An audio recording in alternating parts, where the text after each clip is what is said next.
Hello, everybody. I wanted to capture some research that's just incredibly hard to publish. I think a lot of us assume research is a study, we go read it, but the kind of research that we were doing at Forrester was very experiential. It's the same kind of research that we're highlighting here, and I think a lot of us don't think of it as research. Um, we're not making enough observations of the same things that we run into and feel comfortable calling it research, but it's a valid form of research. It's synthesis and not analysis. So one of the things that I want to highlight is I'm sharing some findings because this was a two-part council. So let me just frame this out. A sales enablement council is not regular research. What it is you pay extra. So a typical subscription to just published research is $25,000. You pay another $50,000 on top of that to participate in this council.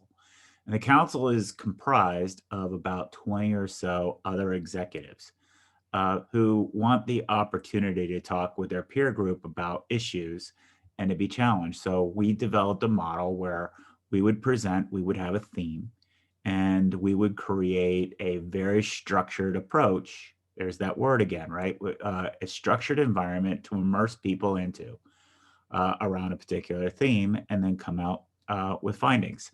Now we didn't do as good a job in terms of the findings. Because I think a lot of it is people don't pay attention to the right things. That's why um, I'm doubling down here to talk about the importance of the experience. But there's five reasons why I'm sharing this with you. One is it's the experience stupid. We need help of capturing experiential things, learning how to pay attention to them, and learning how to capture them. Two, to highlight how huge the need is for C slides and how embracing it for all of us is going to help all of us. Uh, Three, becoming more aware how big the gap is. And what I mean by that is I mean the gap of empathy for customers, and also, frankly, for empathy for other departments in the company as well. Show how having a disciplined approach where you focus on different things and playing your role pays off, and then why it's so important to build upon the things that we've got rather than try to come up with new things all the time. So to frame this out, this is me. These are our Forrester people on our Forrester team. And if you can see here, we put some documents on the board here for people to review, sort of like a gallery that they can walk through.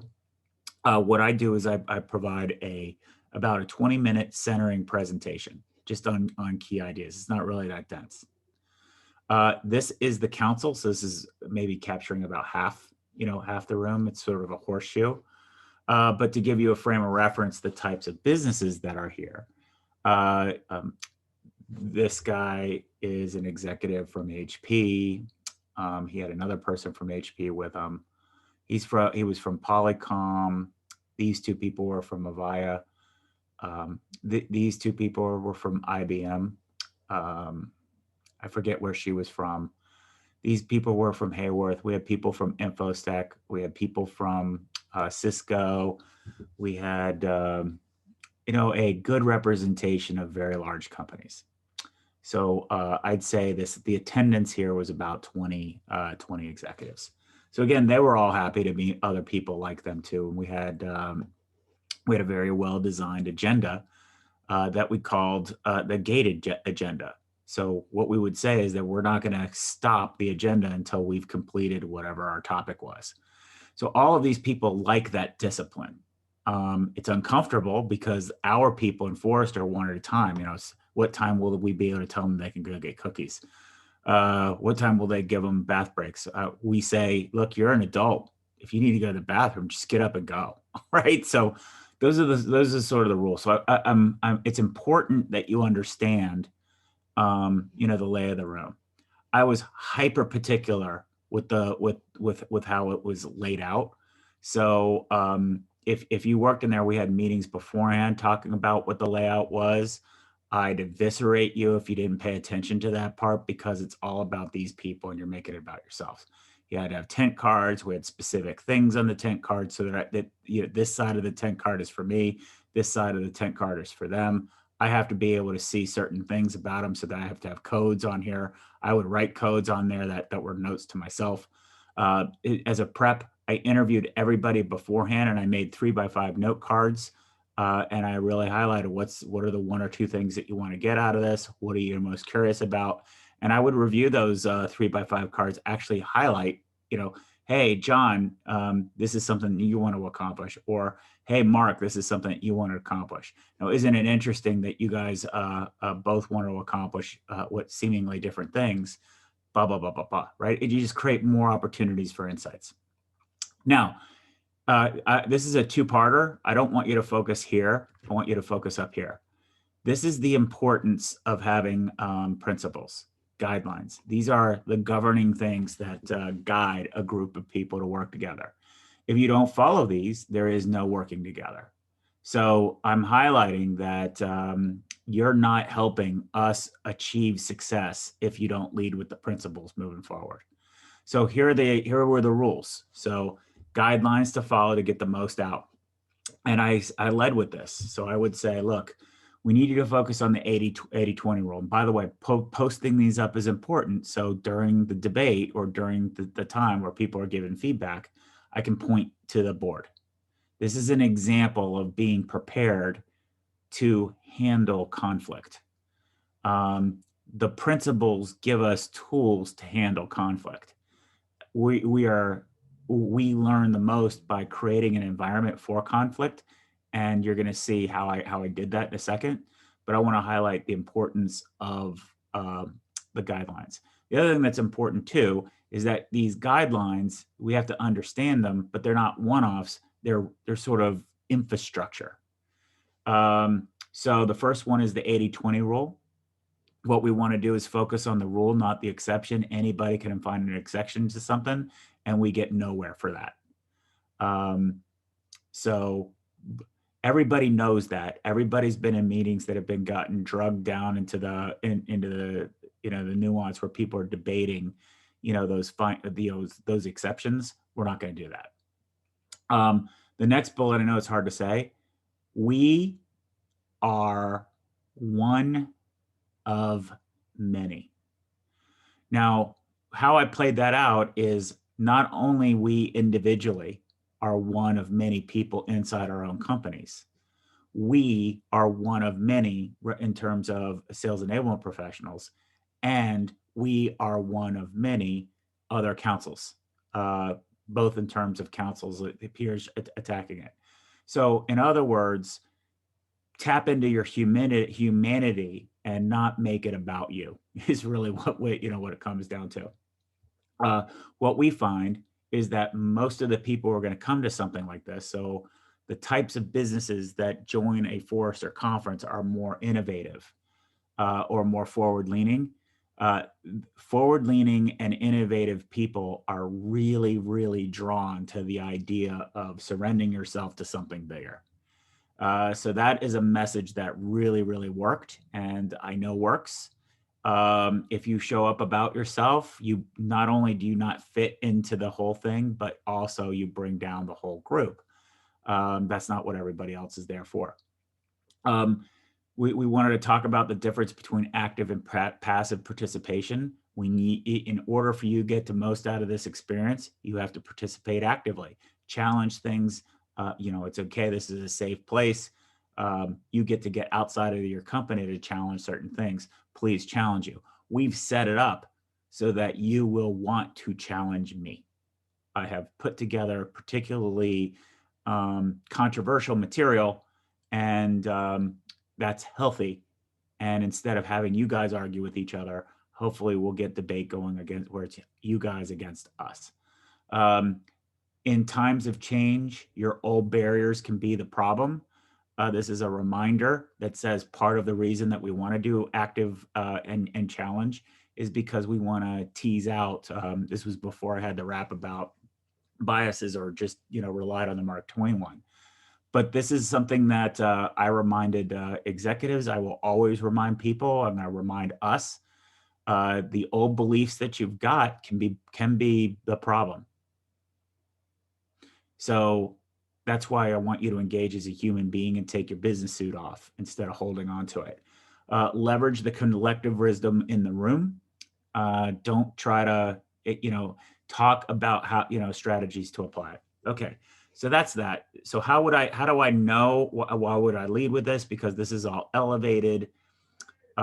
This is all collaborative thinking.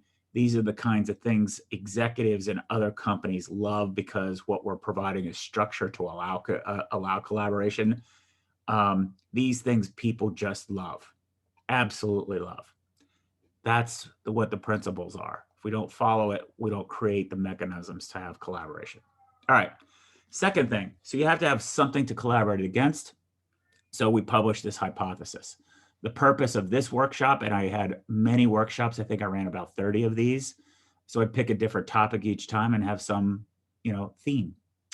This theme is, here's a statement, and we want people to react to a statement. So I'm highlighting for you, the more you make a statement, a hypothesis statement, the more you're going to get engagement, and the more we're going to be able to isolate or get new results. Okay.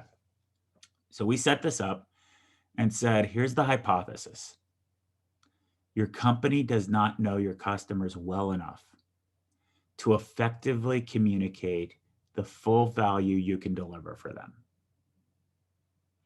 As a result, your firm is at risk of massive margin erosion, and then in parens, or worse, in today's changed economy.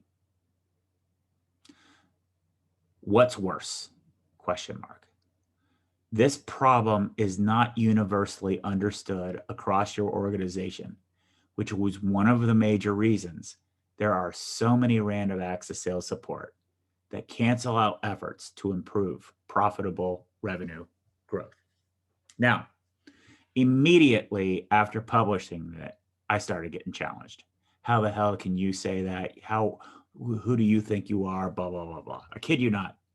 So, sort of like, sort of the feedback, like, who wants to challenge this? This is bing, bing, bing, bing, bing, bing, bing. Everybody wants to challenge the statement. They didn't like it. So I let everybody go around the room and challenge it. I said, okay, great. Here's what we're going to do. I skipped that. What we're going to do is, these are other things that were on the board. What we're basically, in terms of the setup, sorry, I'm not talking through the experience right. What we designed a day to do is to have them do exercises so that they can produce their own information and inform themselves. The whole theme is that I had, for mine is, I distilled the theme into, you guys operate in chunks of glass, and what's needed is a stained glass window. So that's really what we're talking about here. And we could, so basically I had the agenda set up one of two ways. Either they accepted that this was the case and wanted to move forward, or they're going to push back on on what this is, that they think they're more ordered and orchestrated than they think they are. Of course, they think they're more ordered and orchestrated than they think they are. So we went down to this path. We talked about the value engine. We put this on a map to help scope. Everybody loved this. And then saying, here's the focus, message, messenger, audience. We're focusing on the audience part. Okay. So here's what our goals were. So our goals of our session were to understand and define the attributes of a customer. Develop a refined list of criteria that will allow you to build a more complete customer model, and discuss what's required to communicate this challenge and an initiative and initiate a new approach inside your organization. Okay. So again, declarative statements, specifics, right? Very useful. So this was the hypothesis. That's a bit, easier to read. This is written up. So during that conflict stage of, people reacting extremely negative, as a matter of fact, the IBM people almost left. Almost left. And I said, before you leave, can you just spend 5 minutes to do one exercise? Instead of getting defensive or feeling bad or whatever, This is anticipation. This is being aware of human nature. So they sat down, they said, fine. And I said, what we're going to do is in 5 minutes, we're going to test this to be the case right now. So what we're going to do is we're going to take 4 pieces of paper out, and we're going to give you 5 minutes for the first exercise. What we're going to do is we're going to make lists. Okay. And the first list that we're going to make is just list out all the people and organizational functions involved in collecting customer information. That's the first list. Then what we're going to do after that is we're going to all create a list with a limited amount of time frame of initiatives that leverage or provide customer insight from those different groups. Then we're going to talk about or come up with criteria for the true source of what customer knowledge. Who speaks for the customer, says who. And then we're going to talk about the perspectives of each role from a time dimension. These are the lists that we're going to make. So the first activity that we're going to do is this one. So here's the people involved. And then the second one were the initiatives. So we got all the people involved, and we only gave them 5 minutes. And then we took all their sticky notes, and we had them go up once they're done and put their sticky notes there.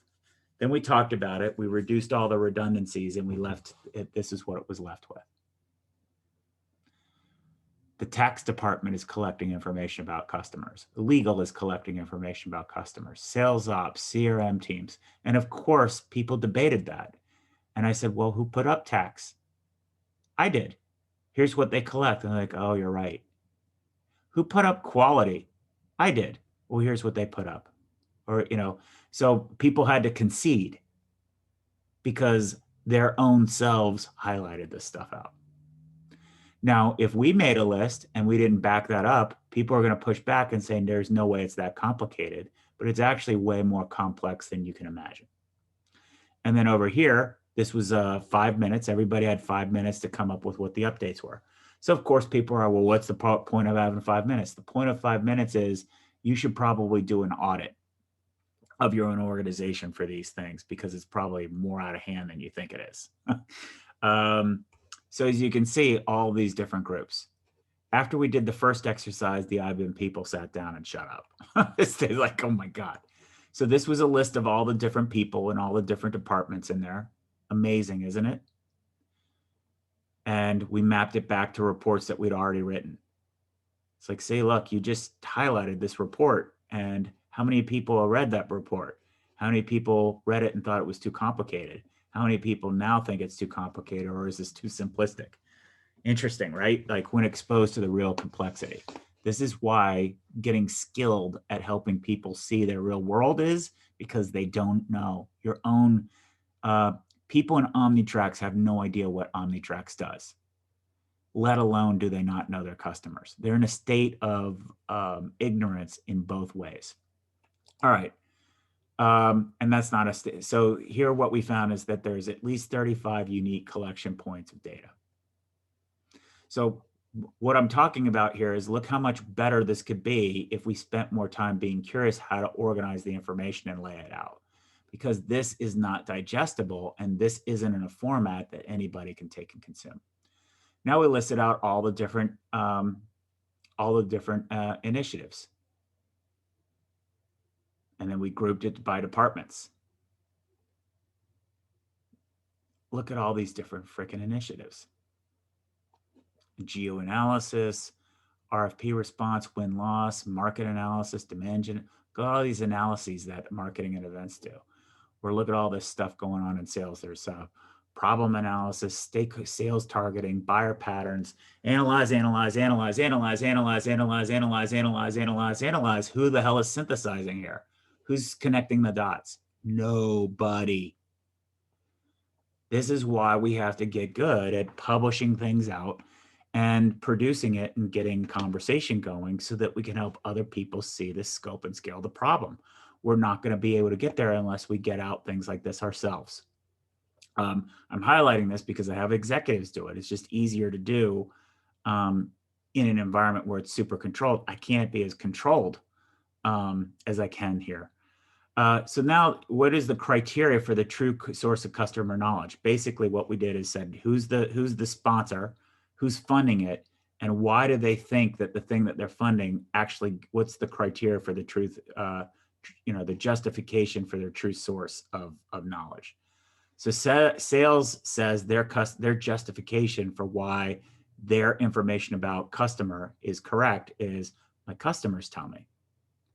Marketing says market data tells me. Product manager says buyer adoption tells me. Engineers say focus groups tell me.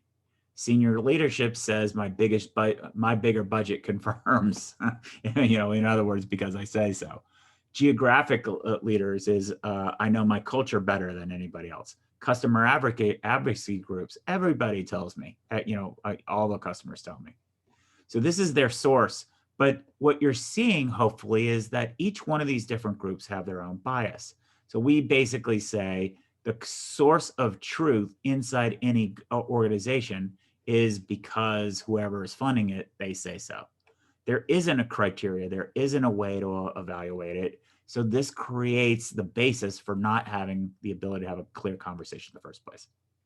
Now, the next big question was the perspective of each role from a time dimension. So what we wanted to do is say where in terms of time are they looking at customers? What's their time dimension? So sales will say they collect their feedback around customers weekly or quarterly. Marketing monthly to annually. Product management will do it maybe in batches in 3 to 6 month windows based on their development cycle.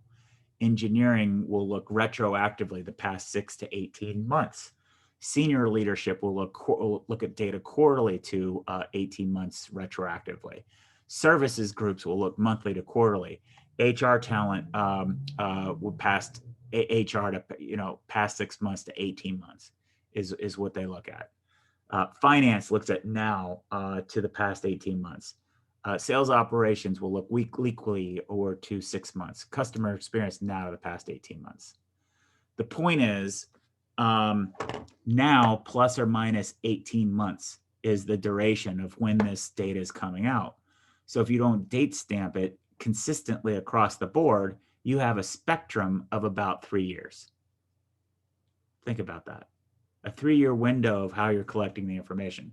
So one, no one has first of all, there are 32 different, so let's review what this is meaning before we go on. And we got to learn to do a better job of making these points come out. But number one, how many different groups are collecting information about customers? 35 different groups. How many initiatives are they informing? 42 different initiatives. Okay, that's a lot, right? What is the source of information across multiple groups? Just because they say so, there isn't a standard consistent view of what this looks like. And then what is the event horizon of where this information is coming from? Plus or minus 18 months. So let's put all these pieces together.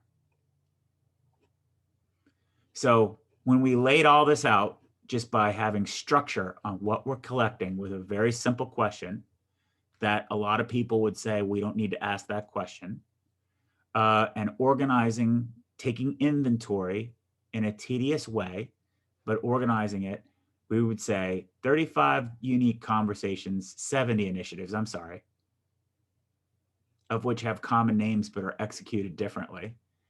Because they say so, with an event horizon of now in the past 18 months. What is the state? How certain can we be of our information about customers? A universal agreement that this is insane. Okay, so then what we said is, what is the criteria? We need to develop criteria. What is the criteria for customer knowledge, for a true source? So let's problem solve. But let's problem solve first by developing criteria. This is a step that we need to learn how to do. Develop criteria, develop criteria, develop criteria. Number one, criteria number one, it must be from a trusted source. associations, industry groups, etc., from a trusted method that's unbiased observational design. So do you have a method to do it? That's deliberate, objective driven, not parts cobbled together. That's research based. You know, what's the source, what's the data source, 10Ks, annual reports, whatever, right? You cite where your data is coming from. That's structured through a holistic approach because customers are holistic. Includes direct customer feedback, not so it's not just data, it's actual quotes that are organized. It's validated by taking your analysis that you've done and having your customers react to it. So we walked, and then we had unanimous agreement that this would be ideal. This is a much better set of criteria than what we're using before. Okay, so these were the pictures of what the results were. We had, so in terms of scoping the problem, there is no definition for customer. So the value, so basically we proved the hypothesis statement there, and the result is chaos. Here's the evidence to support that. Now here's the problem. Going into IQVIA and tell them you don't have a definition for customers, you're going to get pushback, because each individual group has their own definition of customer, and they're going to say, here's the definition for customer. So this results in chaos. So we have to have a way to help people see that they don't have a holistic view. We tried to work on a definition. I'm gonna skip this. You can always pause it and read it if you want to. We didn't finish it off here. But really what we did is we worked collaboratively to say, based on that criteria, let's develop attributes for developing a more empathetic view of customers. So the first thing is, how do we apply a litmus test to understand a customer? So the first bucket is in aligning to our business strategy. Number one is a customer is an entity. Entity. So what does this mean? This is why I'm interested in the Citizens United case. So that's what's that there. Categorized by legal status. In other words, one way to sort it out is that LLCs are typically cluster around one kinds of businesses. Multinational corporations are different types, S corps, et cetera. You can sort it out that way. It's a simple filter to get at, are we dealing with big companies or small companies or things like that? Segmented by their legal definition. What does this mean? Maybe segmented probably isn't the best word, but the reason that we highlighted that out is the definition of a customer is really important because many of the companies would assign an account, say ESPN, and say, a salesperson is assigned to ESPN, and you'll have another salesperson assigned to Disney. But ESPN actually works for is a subsidiary business under ABC, and ABC is under Disney. And the issue is, a company like Disney does a lot of shared services across multiple businesses. So if you're selling inside that ecosystem, you need to make sure or be aware that you're coordinated. And most companies deploy their assets in a different way. So helping people see this massive disconnect driven from data is very important, because their data models are fundamentally broken. Then the next one is group by buyer archetypes. I think we all know what those are. Scoping and calibrating. We want to narrow the buyer archetypes into a universe. Referred domains,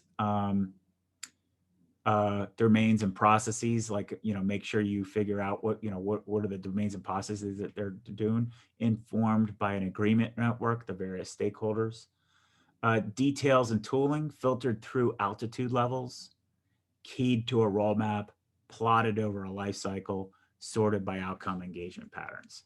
So we can keep arranging them, but the point is, if we stuck with keeping this clear and tight and what these things mean, it would be valuable. Just so you know, we got a $600,000 engagement immediately after this with HP to sort this out for storage. And Ravo Such worked on this with me. So for those of us who know Ravo Such, and we went through each one of these different points and defined it and helped highlight massive gaps for HP. Another point was funding, understanding funding sources. Budgeting doesn't work the way you think it does. This should look familiar to us. How do you go about communicating the problem internally? This was an area we need to put more work into, more curiosity. How do you even bring this up? So that wasn't the most successful. Like we didn't really have a great answer for this one. This one here is part of the difficulty is moving from a go-to-market to a go-to-customer one. And we were fixated sort of starting with building a customer model first. Model, map, match. So how do you define a customer model? That's what the ingredients are we defined. What is an attribute of an outcome? This was incredibly well received. And then the whole idea of relevance in context timely also for these executives, incredibly well received. So this is why I'm trying to get back to relevance, timely, and context and allow us to have some discipline so we can better see how to take advantage of the outcome wheel. This is the customer reference map that we highlighted before. So in conclusion, in order to successfully execute corporate strategies based on differentiation, businesses must develop a more strategic and systematic approach to driving revenue. There's another thing. I would write these out, and then we would go through a process to have people validate them. What do you think? Do we amend it, et cetera? This is a discipline that we need to get to. It's amazing how poor we are of discipline of kind of collaborating on these kinds of outputs, and how easy it is to do with corporate clients. So we just need to pick that up better. But we would write a statement and we would let people amend it and go back and say, okay, does that change the meaning for anybody else? This is incredibly important in terms of getting a new idea out there. So that was the first conclusion. Second conclusion, the basic foundation of this selling system requires a holistic approach that connects messages and messengers with your audience. 3, unfortunately, most organizations lack enough precise understanding of their customers, which creates enormous barriers of execution. As a key design point, organizations must develop a more clear, precise, common, methodical, validated, and frequently updated model of their customers. In order to ensure all of the different attributes are streamlined and integrated, they should be focused on achieving a customer's outcome. Boom, boom, boom, boom, boom, boom. Now, here's the deal. If we would just publish this out without the back-end support, anybody publishing this information would get flamed because no one believes it. No one would believe these things. So that's interesting, right? So how do you help people see something that they don't see even after some people helped you see it?